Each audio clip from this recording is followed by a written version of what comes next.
Campo a tu mesa con mejor calidad. Carnes Joaquín.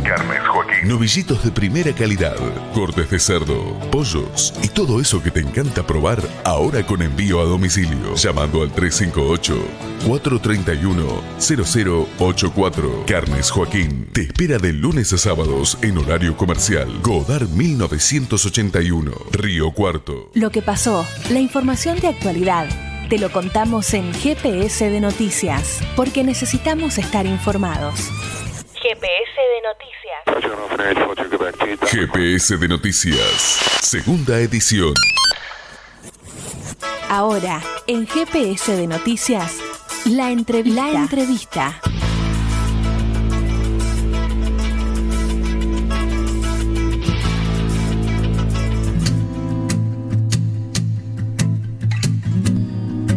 Estamos aquí en un nuevo bloque de GPS de Noticias y bueno, nosotros hemos celebrado que a partir de el caso de Marta Sepúlveda, esta ciudadana colombiana que tiene ELA, bien, esta enfermedad degenerativa muscular que también padece nuestro senador Esteban Bullrich, bueno, se le había aprobado la eutanasia, esta muerte digna, bien, y finalmente se lo revocaron a 3 días antes de que se llevara adelante el procedimiento, lo cual, insistimos, ha reavivado el debate público, nosotros lo celebramos, respecto del rol de la eutanasia y cómo tiene que intervenir en el Estado en la materia. Vamos a dialogar sobre ello con Griselda Baldata, ella es dirigente política y ex diputada nacional. ¿Cómo estás, Griselda? Carly y Marco te saludan, buenas tardes. ¿Cómo están? ¿Cómo les va? Hola, Griselda, ¿qué tal? Muchas gracias. ¿Cómo andás, Carla? Bien. Muchas gracias, Griselda, por esta comunicación. Bueno, sabemos aquí que en diputados hay presentados 3 anteproyectos que se están dialogando y que incluso hay buena sintonía entre estos 3 proyectos que representan a distintos partidos políticos, puntualmente Brenda Austin, Gabriel Esteves y Julio Cleto Cobos son quienes los han presentado. ¿Qué se puede decir al respecto de estos 3 anteproyectos? ¿Cuál es la diferencia fundamental entre ellos? Bueno, primero decir que yo celebro que incluso vengan de distintos partidos políticos, ¿no? Porque en cuestiones como estas, tan importantes, es cuando por ahí se cierra un poco la grieta y empiezan a aparecer acuerdos transversales en distintos partidos políticos. Mira, nosotros en marzo, con Susana Bisset, la escritora riocuartense, escribimos una nota que la publica un diario de Córdoba, La Voz del Interior, pidiéndole al Congreso de la Nación que se aboquen a temas importantes y dejen de lado los superfluos. Temas importantes eran estos: presentar proyectos de ley que tengan que ver con la eutanasia. Y por suerte, bueno, en el caso de Esteves y de Austin sé que venían trabajando desde hace un tiempo. Esteves específicamente y sus asesores lo han hecho con un gran amigo que tengo, que es el Peca Soriano. Él es un especialista en bioética y un terapista muy conocedor de la materia. Y bueno, son anteproyectos que yo creo, estimo, pienso, aspiro a que después de las elecciones se coloquen en debate, ¿no? Y me parece que es como que hay una instalación pública generada incluso a partir de los hechos que vos decís, como el de Alfonso Olivera, o en el caso tan dramático, ¿no? De Colombia, sí. Pero que valen la pena empezar a discutir y a debatir, y hay mucha gente, aunque no creamos, que está muy de acuerdo con esto. Uh-huh. Griselda, bueno, sabemos que en otros países está habilitada la eutanasia, pero ¿cómo podemos traspolarlo a nuestro país, a la Argentina? ¿Qué experiencias o antecedentes puede darnos la ley de eutanasia en España y en Colombia? Bueno, nosotros tenemos, por suerte en Argentina, yo digo, en algunas cuestiones somos muy atrasados, como en el ingreso, en la interrupción voluntaria del embarazo, que el mundo entero la tenía y nosotros no, uh-huh. Pero sin embargo hemos sido pioneros en algunas otras legislación, como matrimonio igualitario. Uh-huh. El mundo europeo recién ahora lo está aceptando. En este sentido, sé que son pocos los países, sabemos que son pocos los países en el mundo, solamente en América Latina, Colombia, y con algún tipo de protocolo como este que ocurrió, que ya estando todos los requisitos, la Corte Suprema revoca una autorización que ya había sido dada a Marta Sepúlveda, pero yo creo que Argentina está en condiciones, ha legislado ya, en el 2009, estando yo en la Cámara, una ley que se quedaba en la mitad del camino respecto de la muerte digna y luego logra aprobarlo el Congreso en el 2012. La muerte digna significa solamente retirar el soporte médico o artificial que mantiene viva una persona, más comúnmente llamémosle aquellas personas que con muerte cerebral o vida vegetativa permanecían vivas durante años a raíz de un soporte respiratorio o algo por el estilo. Eso se resolvió, pero ahora me parece que esto es una ampliación de derecho. Conozco exhaustivamente el proyecto presentado, el anteproyecto, perdón, porque todavía no tiene trámite parlamentario, el proyecto de Esteves, y es claramente una ampliación de derecho y es un proyecto sumamente cuidado. A mí me gusta decirle muy cuidado porque es un proyecto que da mucha seguridad jurídica, que no impone nada, que es solo a voluntad de la persona que lo requiere, no involucra a terceros, por eso creo que el debate va a ser bastante menos conflictivo que con la interrupción voluntaria del embarazo y sumamente necesario, ¿no? Absolutamente necesario. Bien, ¿cuál es la importancia, Griselda, de que se termine de legislar lo que en definitiva no deja de circunscribirse al fuero íntimo de cada persona? Ocurre dos cuestiones, ¿no? En primer lugar, la vida, uno aspira a una vida digna, ¿no? Y la muerte es parte de la vida. Y si la muerte es digna, entonces estamos en presencia de algo mucho más superador e importante. La muerte, en términos generales, es una palabra que genera algún tipo de tabúes. La gente se siente reticente muchas veces a hablar sobre la muerte, ¿no? Pero en casos donde la enfermedad es grave, es incurable, los dolores son o físicos o psíquicos insoportables, sin posibilidad de alivio, que se conviertan en algo intolerable, entonces, ¿por qué prolongar la vida, el sufrimiento? Que bien lo decía en el video que publicó Marta, bien lo decía. ¿Por qué un sufrimiento tan brutal, como en el caso de Alfonso Olivera, pudiendo o teniendo los elementos y los instrumentos para poder evitarlo? Pero además, Carla y Marcos, existe, se da, se practica, y legalmente, que es lo que nosotros ponemos en la nota. A ver, vamos a hacer un ejercicio de análisis con los oyentes. ¿Quién no conoce a algún familiar, algún amigo, algún vecino, algún conocido de un conocido que frente a situaciones de esta naturaleza le han puesto una inyección y al día siguiente apareció ya fallecido? Sabemos que existe y me hago cargo de lo que digo. Es lo mismo que el aborto. El aborto existía de manera clandestina. Existían un montón de abortos. Por eso era necesario regularlo, legislarlo, amparar a la persona que se sometía a ella. Y en este caso nosotros en la nota le decimos y le pedimos al Congreso o a los legisladores que legislen al respecto, porque también le dan garantía jurídica y evitan problemas legales de mala praxis con aquella persona que se compadece frente a un sufrimiento de tal naturaleza y por ahí ayuda al suicidio, ¿no? Griselda, ya que trajiste e hiciste ese paralelismo con la IVE, ¿aquí también hay lugar para la objeción de conciencia? Sí, en la ley que presenta Esteves es muy interesante, por eso yo digo una ley muy cuidada, porque inclusive la persona, para poder solicitarla, primero tiene que pasar por una situación de esta naturaleza. No es que porque estoy deprimida o caí en un pozo de depresión voy y pido la eutanasia, no.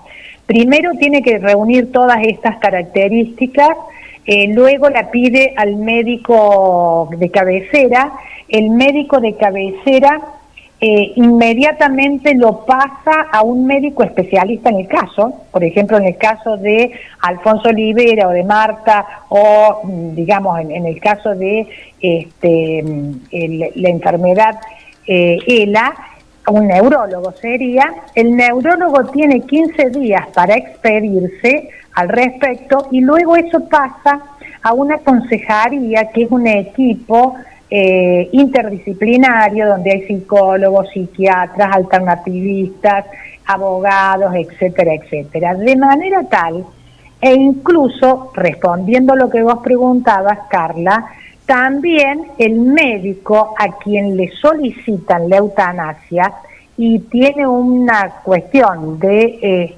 conciencia, él debe necesariamente derivarlo a un médico que no tenga objeción en este sentido. Entonces es una ley que no da lugar, digamos, a una crítica. Sabemos que hay sectores que se van a oponer, pero en términos generales a mí me interesa que sea la gente. Cuando la gente se empodera de un proyecto, el proyecto sale. Recién, Griselda, recordemos, estamos dialogando con Griselda Baldata, enumerabas una serie de pasos bien que estipula este anteproyecto de ley. Uno de los problemas que ocurre con la IVE, continuamos con este paralelismo, es que se dilatan a propósito quizás los tiempos burocráticos. ¿Cómo evitar, en este caso, cuando la norma eventualmente esté sancionada y promulgada, que la eutanasia se dilate también burocráticamente y termine tensionando con el espíritu de la ley? En realidad la autoridad de aplicación, que siempre en estos casos es el Ministerio de Salud, tiene que estar muy atento a eso. Pero fíjate vos que en este caso, al haber una consejería como tercera instancia, hay un montón de gente involucrada. Entonces no se puede disparar tantos los tiempos, ¿no? Pero por otra parte tenemos la cuestión de que la persona es quien lo solicita. Ya hay 3 instancias ahí y es difícil que, ocurrió obviamente en Medellín con el caso de Marta, pero el procedimiento en Colombia es distinto. Ellos hace bastante que la tienen, pero sí tiene que pasar por la Corte Suprema de Justicia, que ya la tenía autorizada Marta y que después revocaron esa autorización. En nuestro caso es mucho más sencillo ese procedimiento, ¿no? Griselda, recién decías algo que creo que es muy cierto y creo que el ejemplo más claro fue lo que pasó con la interrupción voluntaria del embarazo, y es que si el pueblo, si la gente lo empieza a debatir y empieza a impulsarlo desde las calles y desde los espacios que tenga de democracia para ponerlo en agenda, puede llegar a salir. Ahora, ¿el debate está en las calles sobre la eutanasia? Hay que instalarlo. Y yo creo que cuando uno dice, te digo porque yo he militado el tema de la interrupción voluntaria del embarazo, inclusive lo hemos debatido, nunca llegamos a debatirlo, a sancionarlo, digamos, mientras yo estuve en la Cámara, pero siempre hubo intentos y lo llevábamos a comisión insistentemente diputadas de distintos partidos políticos, que por supuesto no había voluntad política para aprobarlo. Pero ese era un tema más conflictivo de pronto, ¿no? Porque, vos tenías 2 posiciones muy fuertes, muy encontradas, tenías aquellos especialistas que te decían cuándo comenzaba o no a haber vida, etcétera, etcétera. En este caso, no hay terceros involucrados, es la persona quien lo solicita y quien puede negarse frente a un amigo, familiar o alguien conocido cuando estos dolores, por ejemplo, me contaba Pecas, que cuando fueron a verlo a Alfonso, porque él pidió una ley de eutanasia, murió antes, por supuesto, en el 19, salieron de ahí prácticamente llorando, ¿no? ¿Por qué? Porque él había quedado absolutamente paralizado en todos sus músculos y miembros. Solo movía los ojos, ni siquiera podía comer. Y contestar una palabra que era una señal del ojo a una tecla de la televisión, de la computadora, perdón, le llevaba un montón de minutos. Entonces, nadie puede negarse a permitir que alguien quiera morir dignamente.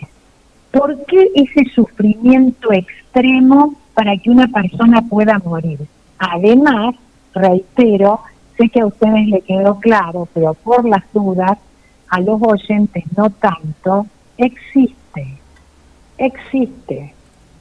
Hay mucha gente que lo practica de manera clandestina, obviamente, pero cuando hay algún familiar que tiene la posibilidad, o en alguna institución donde hay gente que tiene la posibilidad de hacerlo, se hace. Digo, no es común. No sé si es común, porque como no se conoce, no hay datos oficiales, ahora, hagamos un poco de memoria y veamos a nuestro alrededor si no pasó en algún caso determinado, ¿no? Entonces a mí me parece que todo aquello que ayude a evitar un sufrimiento inútil frente a una situación irreversible, que la persona implore, como imploró Alfonso Olivera, ¿por qué negarse a una ley de estas características cuando no involucra a otras personas, no? Cuando mencionás, Griselda, de que no hay sectores que se lo opongan a esta idea legislativa, ¿la Iglesia tampoco se le opone? No, sí, hay sectores, digo que no son tantos. Sí, la Iglesia se opone. No sé si todo, pero en términos generales, por ejemplo, los otros días leía que una de las cosas que preguntaban o que la Iglesia quiere preguntar a los candidatos y candidatas para el 14 de noviembre era qué posición tenían respecto de la eutanasia. Ahora, la Iglesia tiene una posición muy clara. Yo soy católica, no soy católica práctica, pero sí soy creyente, digamos. Yo no creo en esto de que Dios te da la vida y solamente Dios te la puede quitar. Lo que yo creo, y bien lo dice Marta en el video, que después le significó precisamente la revocación de la autorización, es el creyente puede pensar que Dios quiere un sufrimiento tan impresionante, completo para morir. Yo, la verdad es que eso es de sentido común. Probablemente la Iglesia, respetando las instituciones y lo que le manda, digamos, los superpoderes eclesiales, pero yo, si agarro no sé, si vos preguntás por ahí a un sacerdote que a lo mejor ha tenido que asistir a un enfermo en estas condiciones, yo no sé si se animaría a opinar que sí, pero no sé si se opondría con tanta fuerza por el no. Por último, Griselda, estamos dialogando con Griselda Baldata, dirigente política y ex diputada nacional. Hablando de estas cuestiones, vos mencionabas que el tema de la eutanasia no habría argumentos para ir en contra, que es de sentido común, como también, a mi juicio, no me parece de sentido común que tengamos sancionada por fin una ley de etiquetado frontal que sin embargo se trabó en diputados, en función después de lo que es el resultado de las PASO. Respecto de los anteproyectos presentados por distintas fuerzas políticas, ¿crees que va a primar esto que mencionabas del sentido común o va a haber un oportunismo político? Esto corre por mi cuenta, que fue lo que a mi juicio se dio con la ley de etiquetado frontal. Lo que vos mencionás es cierto, ahí hubo un oportunismo político, pero también hubo un juego, hay que entenderlo así, quienes estuvimos en la Cámara sabemos, hay un juego muchas veces y una estrategia, voy a una sesión especial o no voy, me levanto o no me levanto, voy a la sesión especial, pero te pido que se trate tal tema. Yo eso lo entiendo porque se hizo, te digo sinceramente, es lo que pienso, se hizo frente a un proceso electoral donde este tipo no debieran existir, porque además esa ley tiene consenso y ha salido, creo que por unanimidad, en una de las cámaras, entonces no tendría sentido. Fue más una cuestión de estrategia política equivocada en mi criterio, ¿no? Porque ¿qué costaba presentarse, votar ese proyecto, levantarse e irse? No costaba nada. Pero bueno, cuestiones que tienen que ver muchas veces con esta cuestión de la dirigencia política, que últimamente es bastante mediocre. En este caso, puntualmente, yo particularmente no creo que haya eso. Por eso al principio de la nota yo dije, celebro que vengan los proyectos de distintos partidos políticos. Incluso a mí me hubiera gustado, cuando Esteves y Austin presentaron el anteproyecto, que hicieran una conferencia juntas y que le mostraran a la sociedad que, independientemente de lo que piensen políticamente, frente a hechos como este, están absolutamente de acuerdo. Además, la sociedad necesita eso. En una ley que yo quiero particularmente, que el otro quiere, que el vecino quiere, porque te puedo asegurar que yo lo he preguntado muchas veces en un taxi, en un café, hablando con amigos, che, ¿qué piensan? Y todo el mundo te dice, sí, la verdad es que estaría bueno, porque no tiene sentido esto. Bueno, a mí me parece que hay que instalar el tema. Ustedes tienen una enorme responsabilidad, porque tienen los medios de comunicación juegan un rol importante en este tema, y nosotros, la dirigencia política, acompañar todo este proceso, venga de quien venga y preséntelo quien lo presenta, ¿no? ¿Se sabe más o menos cuándo va a tener estado parlamentario estos anteproyectos? Mira, yo hablé con Pecas la semana pasada y él me decía, mira, es anteproyecto todavía, aunque ya está casi definido, no está articulado, pero está casi definido. Ellos opinan después de las elecciones de presentarlo, y yo particularmente creo que es un debate que se va a venir el año que viene. Digo, después de las elecciones viene diciembre, vendrán las extraordinarias, nadie coloca un proyecto de estos en extraordinarias, no tiene ningún sentido, porque es un proyecto que amerita mucho tratamiento en comisión, mucha invitación de los distintos sectores, de los médicos, de los especialistas, de las distintas ramas de la medicina inclusive, amerita mucho debate. Cuando el debate es bien intenso, se enriquece mucho, inclusive hasta pueden modificarse los anteproyectos y salir la mejor ley, ¿no? No me gustaría que fuera una ley que saliera de prepo, digamos. Me gustaría que fuera una ley que se debatiera mucho y que la sociedad misma lo pidiera. Bien. Griselda, bueno, te tendremos entonces para cuando llegue ese momento aquí en comunicación con GPS de Noticias, y desde luego te agradecemos por estos minutos que nos has concedido. Bueno, muchísimas gracias a ustedes. Gracias, Griselda. No, ha sido un gusto, como siempre. Adiós. Les mando un beso.